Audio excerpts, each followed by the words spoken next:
Alıp canımın eğilim, aşık olmuşam güzelim, düşüptür sene meylim.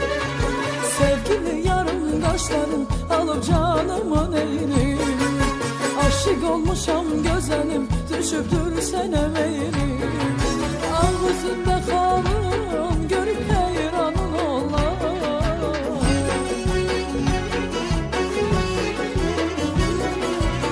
ağzında kalın görüp heyranın olam. Gel beni konak eyle, güzel mehman